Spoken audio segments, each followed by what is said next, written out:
May mga nagsasabi sa akin ngayon na, "Karene, sabi niyo may mga portal at daanan. Paano po ang dapat naming gawin doon?" Alam niyo ang, portal na sinatawag ko, yang salamin, mirror, nagiging daanan po nila yan, lagusan. 'Pag yan po ay meron ng ganyan, naku po maniwala kayo malakas ang gumagawa sa inyo. Kayang kunin ang buhay niyo. Ngayon pati TV ho, nagiging lagusan nila yan. Yung bowl ng, CR, yung inodoro kung tawagin, lagusan po nila yan. Pinto, bintana. Ang pinakamahirap po kasi ako'y Katoliko. Nagdadasal ako na meron akong rebulto ng, Panginoong Jesucristo, Mahal na Birhen. Meron po ako niyan. Pero maniniwala ho ba kayo na yan pinapasukan din ng dyablo?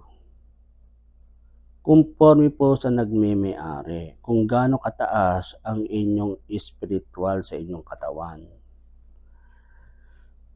Isa rin ho yan sa isang malakas na lagusan ng itim. Ginagamit po yan. At yan po ay talaga pong ginagamit nila sa itim. Ngayon sasabihin sa akin, Karene, para yatang hindi kayo maka-Diyos. Ako po, kung ano man yung itinalaga sa akin ng Panginoon Diyos, ginagawa ko po. Minsan sa Biblia, kaya ho tayo nagkakaiba-iba ng mga paniniwala. Kasi nakalagay sa Biblia, huwag niyong sambahin ang rebulto dahil ang laman niyan ay dyablo. Nasa Biblia po yun.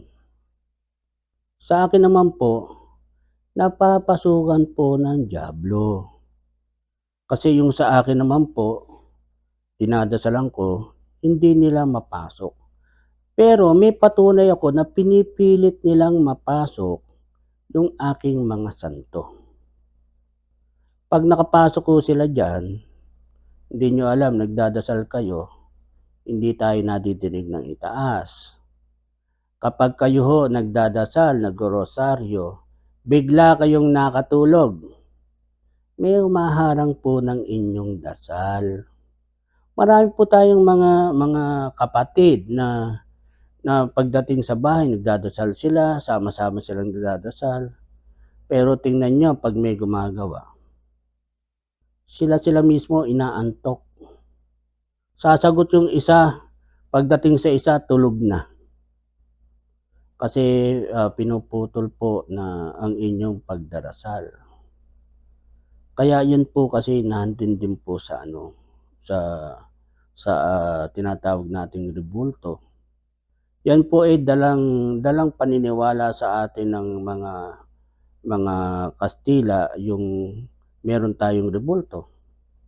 Inuulit ko, hindi ho lahat ng rebulto napapasukan ng itim. Kasi yung sa akin ho talaga hindi. Ginagawa lang hundaanan niya ng mga itim. Kaya nga ho level din. Merong naging episode pa nga ho sa isang TV na yung mukha ng Panginoong Jesucristo, 7 demonyo daw ang nahuli. Totoo po yun. Yun po nagkabigay-bigay sa kanila ng kamalasan. Kaya ang sinasabi ko sa inyo, kapag may gumagawa, may lihim na karunungang itim na gumagawa sa inyo, lahat po yan harang, magkakasakit, lahat. Pinasukan pa yung ganyan. Ngayon, sa atin lang naman ho, tinuturo ko lang sa inyo na yung mga dadaanan. Karene, paano po ang gagawin? Hindi ko po masasabi sa inyo na magagawa natin yan sa pamagitan nyo. Ako, magagawa kong basagin yan. Pero mataas po ang aking level ng spiritual. Kung hindi po kayo lalapit, hindi po natin mababasag 'yan. Nakahanda po akong tumulong sa inyo. Pero siguradong may nakakapanood sa inyo na nakakalika ng problemang ganito. Nagdadasal, inaantok. Nagdadasal siya, hawak-hawak ang rosaryo, biglang bumagsak. Nasaan na ba ako? Nangyayari po 'yan. Yung sinasabi natin na lahat ginawa na nila, bakit ganun pa rin? Nagdadasal naman ho ako. Kasi nga po, ang loob ng bahay nyo, may portal ang itim o dagusan o daanan. Ngayon, meron namang iba, parang negative dito sa bahay ko, lapot sa feng shui expert. Eto ngayon, ganito gawin mo, ilipat mo yung gamit mo, ilipat mo ganito, ganito gawin mo. Tignan nyo, bumili ko kayo ng mga feng shui book. Iba-iba din po ang nakalagay. Hindi po pare-parehas. Meron pong iba,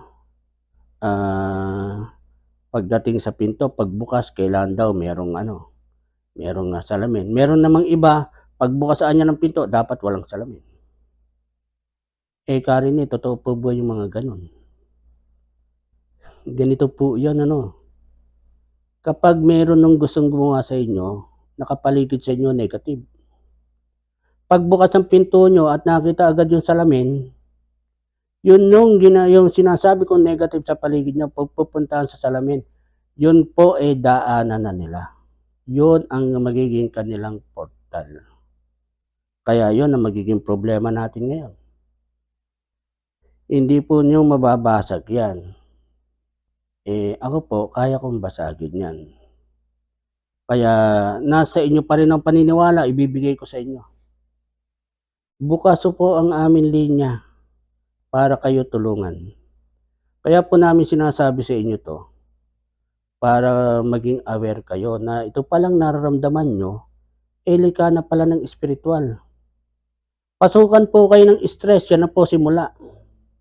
Pinasok kayo ng depression, ay naku, baka may magbulong na sa inyo dyan, magpakamatay ka na. Yung pong nagpapakamatay, meron pong bumubulong yan. Pinasukan po ng depression yan. May bumubulong po dyan na magpakamatay ka na.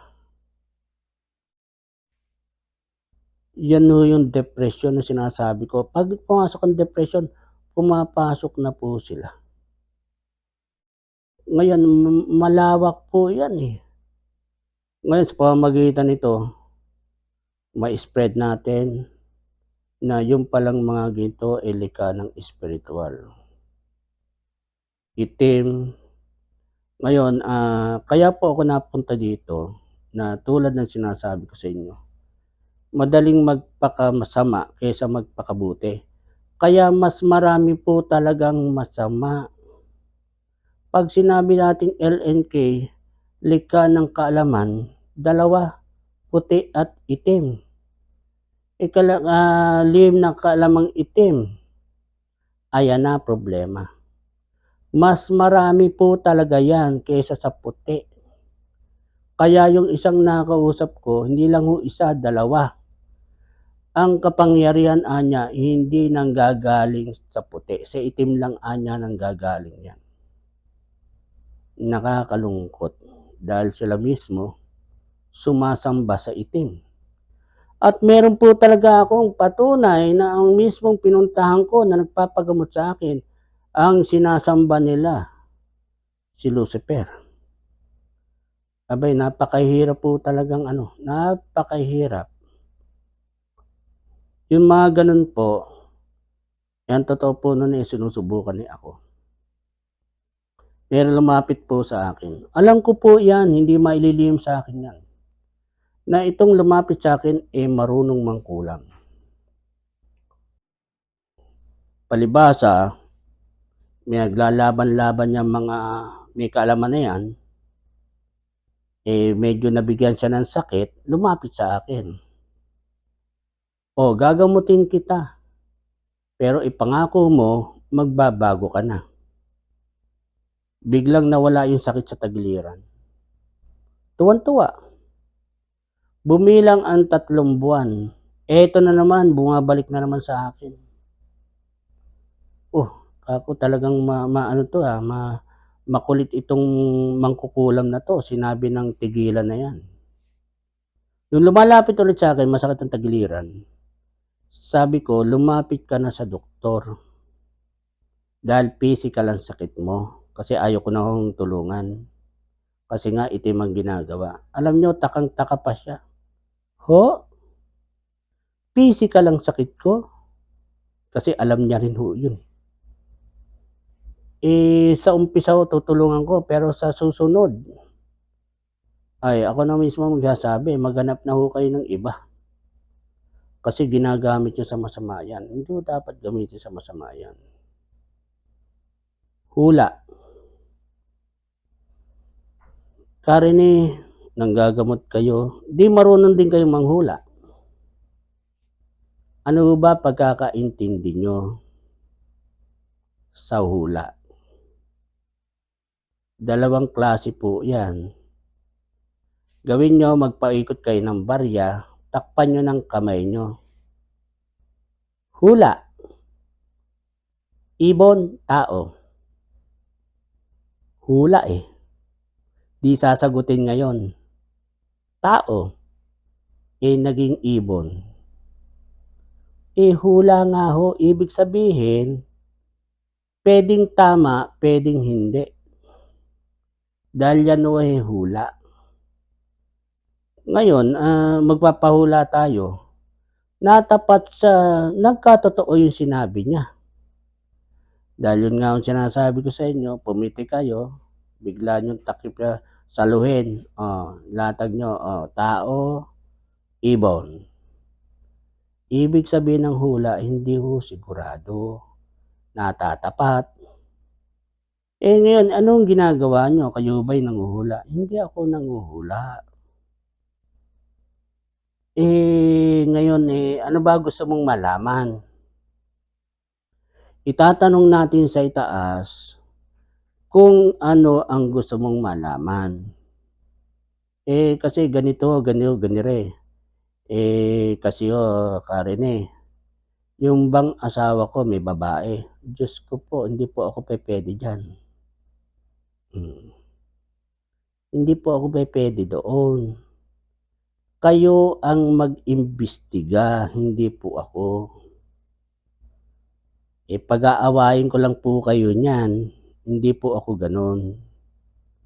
Ngayon, kung gusto niyong malaman, mag-imbestiga kayo. Asawa niyo 'yan, kayo ang mag-imbestiga. Ngayon, lapit sa'kin, "Karene, may dala pang pera." Kasi ang gusto ko umuwi na sa akin yung asawa ko. Nasaan ho ba yung asawa niyo? Nandun anya sa babae niya, may anak siya dong 2, sa'kin 3. May dala pang pera. Ano yung kukulamin ko? Ang totoo nun, siya ang pangalawang asawa. Gusto niya lang kunin na sa kanya na umuwi yung lalaki. Hindi po ako gano'n. Ako po, espirituwal lang ang kukunin ko. Kamukha niyan, Karene, tingnan niyo nga yung anak ko. 'Pag meron pong gayuma, hanggang dun lang ako. Hanggang dun lang ako sa likha ng itim o likha ng espirituwal. Ngayon, ang sabi po ng iba at marami po diyan na nagtuturo, ganito gawin mo para gayumahin mo ang gusto mong tao. Pakikialam po 'yun. Ang pinakamaganda po, kung talagang ika'y gusto ng tao, hintayin mong ligawan ka. Pero 'pag hindi ka niligawan at ginamitan mo ng espirituwal na gayuma, 'pag nabasag po 'yan, problema po 'yan. Masasaktan din po ang gumawa ng gayuma. 'Pag binasag, lumabas ngayon, nagkatuluyan dahil doon sa likha ng gayuma. Pagdating po ng 10 taon, magla-lapse na po 'yan. Kumbaga sa tawagin natin, ano na, na-reach na yung hanggang 10 taon, magbabasag na po 'yan. Magkakahiwalay din po 'yan. Kasi makikita nila ngayon na hindi pala sila ganito, hindi pala sila, ah, ah, ayos na pagsasama. Lilitaw ho 'yan 'pag nabasag. Kung kailan nagkaedad na, may mga anak na, nagkahiwalay pa. Napakahirap po ng ano, kaya ako mapapayo ko, 'wag ho kayong gagawa ng gayuma. 'Wag ho kayong mag-aral nung paano panggayuma. Mahirap po 'yan. Meron pong iba, "Karene, hindi po ako magkaanak." Oh, may pumipigil, babae 'tong kausap ko. Ano namang kinalaman nung lalaki dun, siyempre 'di ba? Ngayon, yung asawa mo kako may dating girlfriend, ikaw ang nakatuluyan, ayaw niya na maging masaya kayo. Ayan, may nakalagay sa tiyan mo, hindi ka talaga magbubuntis. Papaano po maganda, Karen, babantayan natin 'yan at tatanggalin natin ang nilagay sa tiyan mo. Ngayon, itong asawa mo, wala siyang kasalanan para awayin mo. Nagkataon lang nagkaroon siya ng girlfriend na ang angkan pala, merong LNK. Kaya hindi ka mabuntis kasi yung naging, girlfriend ng asawa mo, dati nung hindi pa kayo magkasama, meron palang, dugo ng may lihim na kaalaman. Yun nga lang sa itim. Haharangan niyan, ayan, hindi ka magkaanak. May pag-asa po ba akong magkaanak? Meron. Ganito gawin mo, ganyan ang gawin mo. Tuturuan kita. Ayun, nasa Amerika pa, buntis. Nabuntis na ngayon, panay ang pasalamat at, siya'y nabuntis. Sa next na episode po tayo ulit at, nang may malaman po kayo ukol sa mga lihim na gawa ng itim.